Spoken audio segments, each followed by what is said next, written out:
नमस्कार दोस्तों, मेरा नाम है विजय कुमार। आप देख रहे हैं कॉमिक्स पिटारा चैनल को। तो चलिए दोस्तों, राज कॉमिक्स की इस शानदार स्टोरी को शुरू करते हैं जिसका नाम है हीरो का महल।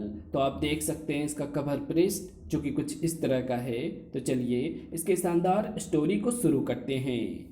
राजा हिरण्यमणि हिरण्यकश्यप देश का राजा था। बेहद समृद्धशाली राजा जिसके राज्य में कहते हैं दूध की नदियां बहती थी, और जहां दूध की नदियां बहती हो वहां प्रजा सुखी क्यों ना होगी। राजा हिरण्यमणि की अर्धांगिनी रानी मलिका मणि, जिसे अगर किसी वस्तु से बेहद प्रेम था तो वो था हीरे। आहा, कितना सुंदर है ये हीरो का हार। रानी मलिका के हीरो के प्रति इतनी रुचि देखकर राजा हिरण्यमणि ने रानी की हीरो जड़ित मूर्ति बनवाकर उसे उसके जन्म दिवस पर उपहार के रूप में दी थी। उफ, हीरो से बनी मेरी मूर्ति, ये तो कुछ भी नहीं है रानी मलिका। तुम कहो तो आकाश के तारे भी तोड़कर इसमें जड़वा दूं। ओह, आप मुझे इतना चाहते हैं महाराज? तुम एक बार कहकर देखो रानी, हम दुनिया की हर खुशी तुम्हारे कदमों पर लाकर डाल देंगे। महाराज, हाँ हाँ कहो रानी मलिका, निसंकोच होकर कहो। महाराज, मैं चाहती हूँ कि आसमान को छूता हुआ हीरो जवाहरातों से बना एक ऐसा महल आप मुझे बनवा कर दें जो हमारे प्रगाढ़ प्रेम की एक अद्भुत अनुकृति बन जाए। क्या हुआ महाराज, आप तो सोच में पड़ गए। मैंने तो मजाक किया था महाराज। मुझे हीरो का महल नहीं चाहिए। मैं जानती हूँ कि ऐसा महल केवल स्वप्न में ही बन सकता है, वास्तविक जीवन में नहीं। राज उद्यान से तोड़े गए पुष्पों को गूंथ कर उनकी माला अपने इष्ट देव को अर्पित करता रानी मलिका का रोज नियम था, किंतु उस दिन प्रातः दुर्भाग्य उनकी राह देख रहा था। फुस, सांप! रानी जी को सांप ने डस लिया। पलक झपकते ही शोर मच गया। रानी जी को सांप ने डस लिया। सांप को ढूंढो, मार डालो उसे। सांप को ढूंढकर उसके दो टुकड़े कर दिए गए। दुष्ट! खच! हिस! दासी रानी को जगाए रखने का प्रयास कर रही थी। रानी जी, आंखें खोलिए, आंखें खोलिए रानी जी। इसे तुरंत राजवैद्य के पास ले चलना होगा। जल्दी करो, उठाओ इन्हें। उफ! महाराज ये समाचार सुनकर दुख से पागल हो जाएंगे। राजा हिरण्यमणि समाचार सुनकर सन्न रह गए। नहीं, ये नहीं हो सकता। कह दो कि ये झूठ है। समय कम है महाराज, राजवैद्य ने आपको तुरंत उपचार कक्ष में बुलाया है। नहीं नहीं, उफ, ये क्या हो गया? रानी, रानी, क्या हुआ हमारी रानी मलिका को? मुझे बेहद अफसोस है महाराज कि मैं उन्हें सर्प विष से ना बचा सका। नहीं। उफ, रानी, तुम इतनी जल्दी हमें छोड़कर चली जाओगी, ये तो हमने सोचा भी ना था। हिम्मत से काम लीजिए महाराज, मृत्यु तो संसार का नियम है। फिर रानी मलिका ने फिर रानी मलिका के अंतिम संस्कार के दिन, रानी, हम तुम्हारी इच्छा अवश्य पूरी करेंगे। हम तुम्हारे सपनों का वो हीरो का महल अवश्य बनवाएंगे। गगन को छूता हुआ अद्भुत मलिका महल जो हमारे प्रगाढ़ प्रेम की अनुकीर्ति साबित होगा। वास्तुशिल्पी जयसिंह द्वारा निर्मित नक्शा राजा को पसंद आया। वाह, बिल्कुल यही, ठीक ऐसा ही महल बनना चाहिए। ऐसा ही बनेगा महाराज। वास्तुशिल्पी जयसिंह, तुम आज से ही सेनालिक पहाड़ी के निकट मलिका महल का निर्माण आरंभ कर दो। जो आज्ञा महाराज। महामंत्री श्रीपत, राज्य के सभी जौहरियों को मुंह मांगे दाम देकर हीरे जवाहरात खरीद लीजिए। महल निर्माण का कार्य क्षणिक भी रुकना नहीं चाहिए। क्षमा करें महाराज, महल निर्माण में जितने हीरो की आवश्यकता होगी उसकी खरीद के बाद राज्य की अर्थव्यवस्था बुरी तरह डगमगा सकती है। इन संबंधों में हम कुछ सुनना नहीं चाहते। हमें मलिका महल चाहिए, वो भी शीघ्र अतिशीघ्र। जी, जो आज्ञा महाराज। सोनालिक पहाड़ी पर मलिका महल का निर्माण आरंभ हो गया। ऐसा महल का निर्माण करूंगा कि महाराज पल के झपकाना भूल जाएंगे। महल निर्माण के लिए हीरे जवाहरात खरीदे जाने लगे। मेरी दुकान का ये अंतिम हीरा बचा है महामंत्री जी। इसे भी मैं महल की शोभा बढ़ाने के लिए बेचना चाहता हूँ। इसे भी बाकी जवाहरातों में रख दो। जो आज्ञा। इसकी जांच परख के पश्चात शाम को आकर इन सब हीरे जवाहरातों का मूल्य ले जाना। यही नहीं, कक्ष के बाहर तो जौहरियों की पूरी कतार लगी थी। वाह, मुंह मांगे दाम मिल गए। अब तो लगता है कि मुझे दूसरे राज्य से भी हीरे जवाहरात खरीद कर महल के लिए बेचने होंगे। देखते ही देखते ये चर्चा पूरे नगर में फैल गई। हीरो का महल, किंतु इतना धन कहाँ से आएगा, ये तो महाराज ही जाने। वाह, इसे कहते हैं प्रेम। चुप रहो, लगता है हमारे बुरे दिन आरंभ होने वाले हैं।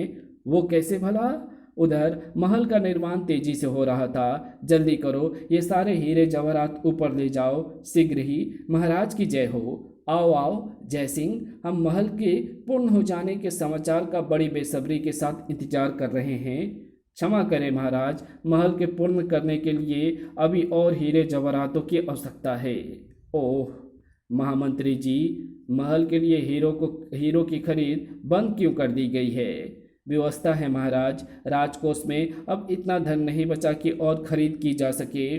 तो धन की व्यवस्था करो, कर बढ़ाओ, अग्रिम कर की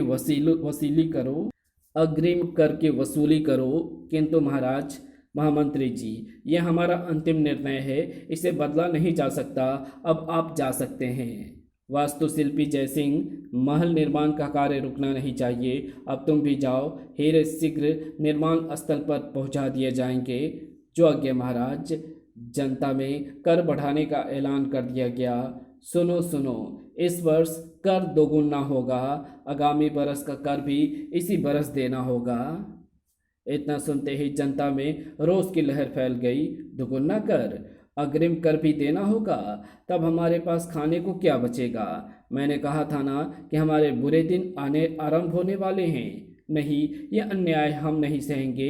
हम दोगुना कर नहीं देंगे और ना ही अग्रिम कर देंगे। हाँ हाँ नहीं देंगे। क्या जनता कर देने के लिए तैयार नहीं? नहीं महाराज, बल्कि इस बात को लेकर प्रजा में विद्रोह फैल गया है। तो कुचल डालो इस विद्रोह को। सेनापति नाहर सिंह को जबरन कर वसूली के लिए भेजो। सेनापति नाहर सिंह के नेतृत्व में सैनिक जबरन वसूली के लिए नगर में पहुंचे। नगरवासियों, हम राजआज्ञा से कर वसूली करने आए हैं। अगर किसी ने हमारी राह रोकने की चेष्टा की तो परिणाम गंभीर होंगे।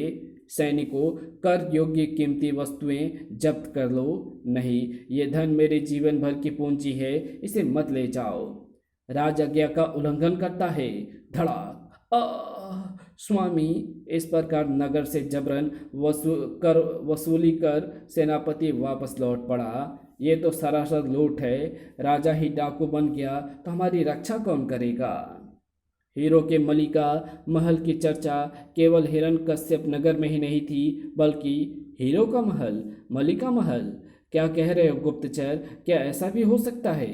महल का निर्माण कार्य बस पूरा होने वाला है महाराज। अगर आप उस महल को एक नज़र देख भी लेंगे तो उसे हासिल किए बिना ना रहेंगे, ये मेरा दावा है महाराज। बस महल क्या है? चमकता हुआ दूसरा सूर्य है महाराज। इस अनमोल खजाने को कैसे हासिल किया जा सकता है गुप्तचर? जिस राजा हिरण्यमणि ने अपना सारा राजकोष इस महल के निर्माण पर खाली कर दिया है, जहाँ जबरन कर वसूली से जनता में विद्रोह फैला है, तब वहाँ मुश्किल ही क्या है महाराज। तुम ठीक कहते हो गुप्तचर। ये लो अपना इनाम। अब हिरण्यकश्यप नगर पर राजा विचित्र मौर्य की विजय पताका फहराएगी। चंग देश का राजा चंगेज, सेनापति कालदेव, अपनी सेना को तैयार होने का आदेश दो। हिरण्यकश्यप का मलिका महल पाने के लिए हमें लाशों की पगडंडी से भी गुजरना पड़ा तो हम जाएंगे। राक्षसों की नगरी ईर्ष्या, तुच्छ मनुष्य की नगरी में हीरो का भव्य महल, वो महल तो हमारे पास होना चाहिए। सेनापति शनिकेतु, आपके लिए ये कौन सा मुश्किल कार्य है ईर्ष्या नरेश? हमारी राक्षस सेना को तैयार होने का आदेश दो शनिकेतु। हम हिरण्यकश्यप नगर पर आक्रमण करेंगे। जादूगर चकोरा, मलिका महल। जादूगर चकोरा के रहते वो महल किसी और का नहीं हो सकता। उधर हिरण्यकश्यप नगर के राजमहल में महाराज, वो दिन आ पहुंचा है जिसका आपको बड़ी बेसब्री से इंतजार था। ओह, क्या सच वास्तुशिल्पी जयसिंह, क्या हमारे मलिका महल का निर्माण पूर्ण हो चुका है?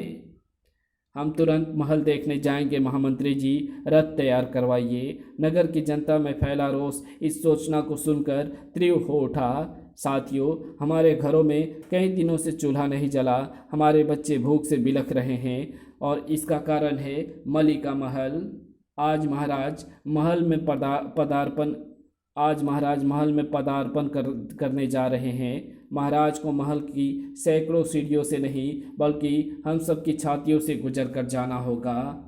हाँ हाँ हम उस उस महल पर महाराज का कोई हक नहीं है। राजा हिरण्यमणि अपनी अंगरक्षक टोली के साथ सोनालिक पहाड़ी की ओर बढ़े चले जा रहे थे। आज मेरी मलिका का स्वप्न पूरा होगा।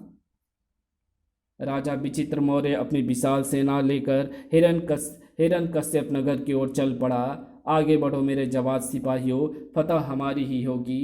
चंगेज देश के राजा चंगेज खान, सेनापति कालदेव, सेना को मलिका महल की ओर कूच करने का आदेश दो। जो हुक्म महाराज। ईर्ष्यानगर का राक्षस का कबरा तुक्षमानों की नगरी को तहस नहस करने में हमें बस कुछ ही देर लगेगी। आगे बढ़ो जादूगर चकोरा। मलिका महल। राजा हिरण्यमणि, महामंत्री श्रीपद एवं सेनापति नाहर सिंह के साथ मलिका महल आ पहुँचे। महाराज, ये रहा आपका मलिका महल। अद्भुत वास्तुशिल्पी जयसिंह, कमाल कर दिया तुमने।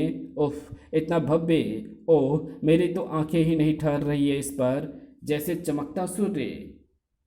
अचानक महल की मीनारों पर धुआं सा छा गया। महल की ओर उठी प्रत्येक आंख में प्रश्न चिन्ह तैरने लगा। वास्तुशिल्पी जयसिंह, ये धुआं कैसा है? ये तो मेरी भी समझ में नहीं आया महाराज। इससे पूर्व ऐसा दृश्य कभी उत्पन्न नहीं हुआ। शीघ्र ही धुआं छटने लगा। चौंक पड़े सभी। महल की मीनार पर यह अंडा कहाँ से आ गया? कैसा विचित्र सा अंडा है महाराज, और इतना विशाल भी। महाराज, हमें तुरंत ऊपर पहुंचकर वास्तविकता का पता लगाना चाहिए। लेकिन इससे पूर्व कि राजा हिरण्यमणि की महल की प्रथम सीढ़ी पर कदम रख पाते। ठहरिए महाराज, आप इस महल में नहीं जा सकते। चट्टानों के पीछे छिपे खड़े लोग बाहर निकल आए। इस महल पर आपका कोई हक नहीं है महाराज। हाँ, कोई हक नहीं है। पहले आपको हमारे भूख से बिलखते बच्चों के आंसू पोंछने होंगे। उनकी वो खुशियाँ उन्हें वापस करनी होगी जो आपने इस महल को पूरा करवाने के लिए उनसे छीन ली है। इससे पूर्व आप महल में प्रवेश चाहते हैं तो आपको हमारी छातियाँ रौंद कर जाना होगा। ये सुनते ही राजा हिरण्यमणि की भ्रिकिंटियाँ तन गई। सेनापति नाहर सिंह, हटाओ इन सबको यहाँ से। जो आज्ञा महाराज। सैनिकों, हटा दो इन सबको यहाँ से। सैनिकों के ऊपर चढ़ते ही वहाँ हंगामा मच गया। हटो यहाँ से, रास्ते से हट जाओ वरना अंजाम भयानक होगा। महाराज का रास्ता रोकता है गुस्ताख। ओह, हटो, शुभ कार्य में विघ्न डालते हो गद्दारों। नहीं। ऊपर यह हंगामा चल ही रहा था कि उसी समय महाराज। गजब हो गया महामंत्री जी।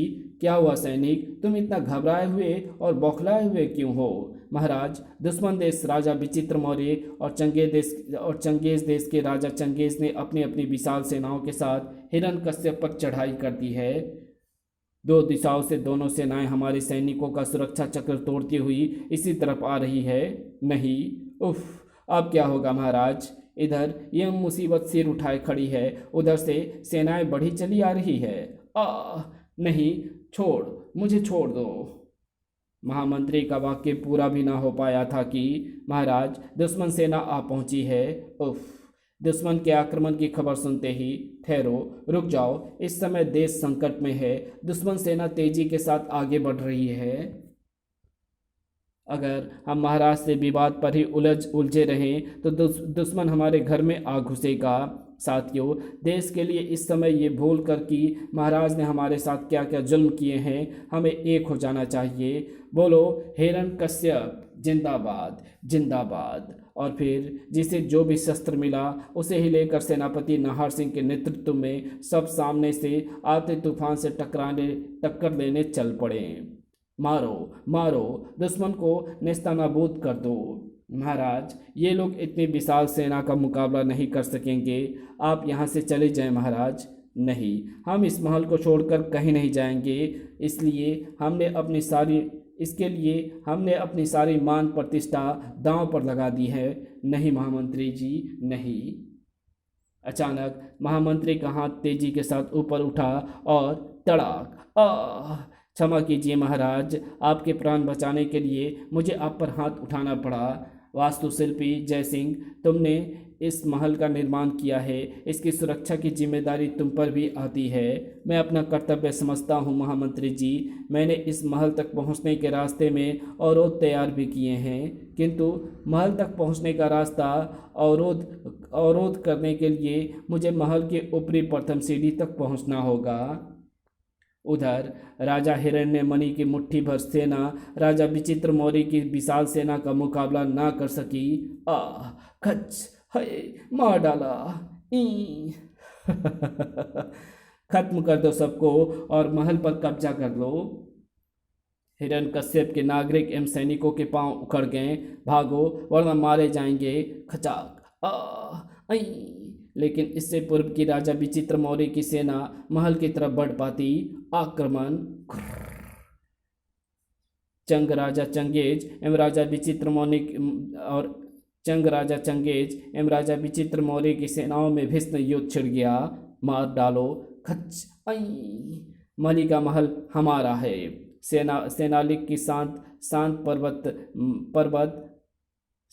की शांत पर्वतमालाएं युद्ध के ललकारों, शस्त्रों की झंकारों एवं चीख चिल्लाहटों से गूंज उठी। मारो। खचाक। इस भीषण युद्ध में विजयी हुई चंग राजा चंगेज जिंदाबाद। मलिका महल हमारा है। प्रथम बार चंगेज की निगाहें उठी मलिका महल की ओर। अद्भुत सेनापति, इस महल को प्राप्त करने के लिए हम ऐसे ही सैकड़ों युद्ध लड़ सकते हैं। आप ठीक कहते हैं महाराज। उधर जय सिंह महल के प्रथम सीढ़ी तक जा पहुंचा था। मैं अपनी आखिरी सांस तक दुश्मनों को महल से दूर रखने की चेष्टा करूंगा। जय सिंह ने सीढ़ी के निकट लगा चक्र घुमा दिया। देखते ही देखते दुश्मनों का रास्ता अवरोध हो गया। महल चारों तरफ से उन सलाखों से घिर गया। ये सलाखें महल की सुरक्षा व्यवस्था का हिस्सा नहीं लगती है महाराज। ये सलाखें महल की सुरक्षा व्यवस्था का हिस्सा लगती है महाराज। लेकिन इससे पूर्व की उस व्यवस्था को छीन भिन करने का कोई और रास्ता ढूंढ पाते। ये शोर कैसा है सेनापति कालदेव? शोर की दिशा में निगाहें घुमाते ही सबके होश उड़ गए। राक्षस सेना। राक्षसों को देखते ही देखते चंग सेना घबरा गई। भागो वरना राक्षस मार कर खा जाएंगे। हम राक्षसों का मुकाबला नहीं कर सकते। भागो। हो ये देख चंगेज एवं कालदेव चीख पड़े। ठहरो, रुक जाओ, राक्षसों का मुकाबला करो गद्दारों। उफ, राक्षस सेना निकट आ गई है महाराज। राक्षस सेना चंग सेना पर टूट पड़ी। बचाओ, मलिका महल राक्षस राज काबरा का है। राक्षस राज काबरा ने उग्र हो चुके दोनों चीतों को दबोचकर खत्म कर दो सबको। चट्टानों पर दे मारा। चंग राजा चंगेज एवं सेनापति कालदेव ने राक्षसों का मुकाबला करने की चेष्टा की। इसने तो मेरी तलवार ही पकड़ ली। उफ, अगले ही पल दोनों के लिए बेहद भयानक था। तड़ाक थड़। मलिका महल पर कबरा का कब्जा हो गया। सेनापति शनिकेतु, तोड़ डालो इन अवरोधों को। अवरोध तोड़ डाले गए और राक्षस कबरा जिंदाबाद। मलिका महल हमारा है। ठीक इसी क्षण महल की मीनारों पर रखा वो विचित्र सा अंडा एक धमाके के साथ फट गया। राक्षस सेना भी वो दृश्य देख कांप उठी। उफ, ये क्या? मौत का महल। विचित्र अंडे से वो अजीबोगरीब आकृति निकलकर राक्षसों की तरफ लपकी। क्रिया। जादूगर चकोरा जिंदाबाद। बोलो मूर्खो। वो अजीबोगरीब जानवर राक्षसों पर टूट पड़ा।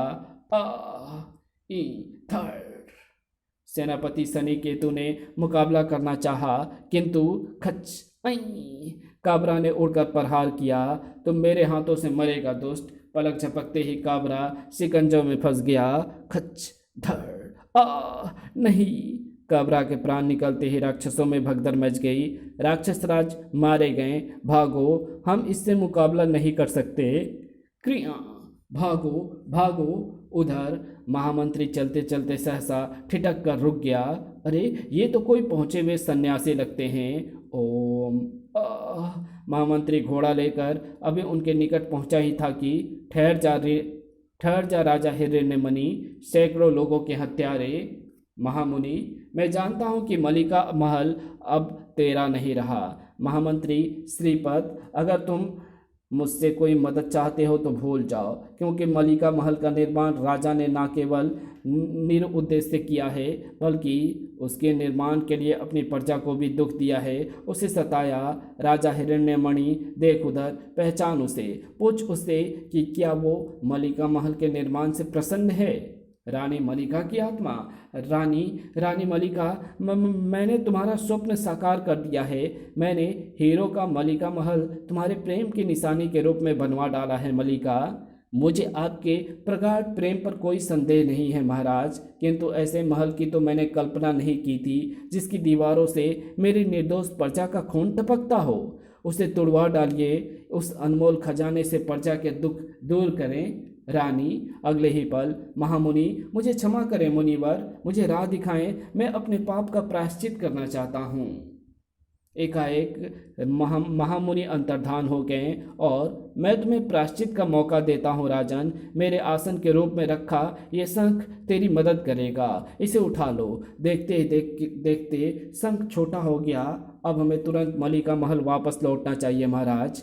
मैं मलिका महल के खजाने को एक नए राज्य के निर्माण में लगाऊंगा महामंत्री जी, चलिए जल्दी कीजिए। फिर अभी वे मलिका महल से कुछ ही दूर थे कि अरे, ये तो वास्तुशिल्पी जयसिंह आ रहा है। महाराज, महामंत्री जयसिंह तुम? महाराज, मलिका महल पर भयानक आक्रमणों के बाद अब जादूगर चकोरा का कब्जा हो चुका है। मैं किसी प्रकार एक गुप्त द्वार से निकलकर अपनी जान बचा सका हूँ। तुम फिक्र मत करो जयसिंह, हम महल को स्वतंत्र कराने जा रहे हैं। नहीं महाराज, वहाँ साक्षात मौत विराजमान है, रुक जाइए। फिर महल के निकट पहुँचते ही उस अजीबोगरीब जानवर को महल की मीनारों पर लिपटा देखते ही दोनों उछल पड़े। ओह, इसका मतलब जयसिंह ठीक कह रहा था महाराज, हमें इस शंख से मदद लेनी होगी। राजा हिरण्यमणि ने शंख हथेली पर रखा। जय महामुनि, हमारी मदद करो मुनिवर। शंख से शंख ज्यों विशाल रूप धारण किए बाहर निकला और उस अजीबोगरीब जानवर से लिपट गया। क्रिया, किस शंख के जीव घोंघा के जिस्म से निकला चिपचिपा पदार्थ उस भयानक अजीबोगरीब जानवर से चिपक गया और अगले ही पल एक धमाके के साथ उस भयानक जीव के परखच्चे उड़ गए। घोंघा वापस शंख में समा गया। ये देखते ही राजा हिरण्यमणि तेजी से बोले, जाओ, आओ महामंत्री, हमें महल को जादूगर चकोरा से स्वतंत्र कराना है। तभी राजा हिरण्यमणि, अब तुम मेरे हाथों से नहीं बचेगा। ये तो अगला क्षण बताएगा जादूगर चकोरा कि कौन बचेगा और कौन मरेगा। राजा ने हथेली सीधी की। जय महामुनि। शंख से त्रिशूल निकला जो आग बरसाता चकोरा की तरफ लपका। नहीं, जादूगर चकोरा उन अंगारों से जलने लगा और राख के ढेर में बदल गया। इसी के साथ त्रिशूल एवं शंख दोनों गायब हो गए। ये देख राजा हिरण्यमणि ने ऐलान किया, महामंत्री श्रीपद, इस जगह पर मलिका महल भी बनेगा, किंतु हीरो जवाहरातों से जड़ा नहीं बल्कि लाल पत्थरों से निर्मित। इस प्रकार हीरो के महल को तुड़वाकर वहाँ लाल पत्थर के महल की नींव रख दी गई और जो खजाना महल के निर्माण के लिए सुपुर्द कर दिया गया था उसे जनता की भलाई के कार्यों में किया जाने लगा। और इसी के साथ ये कहानी यहीं समाप्त होती है। तो आपको ये कहानी कैसी लगी? कहानी अच्छी लगी तो इस वीडियो को लाइक शेयर कमेंट ज़रूर कर देना। चैनल पर नए हो तो चैनल को सब्सक्राइब जरूर से कर देना। Thanks for watching my video.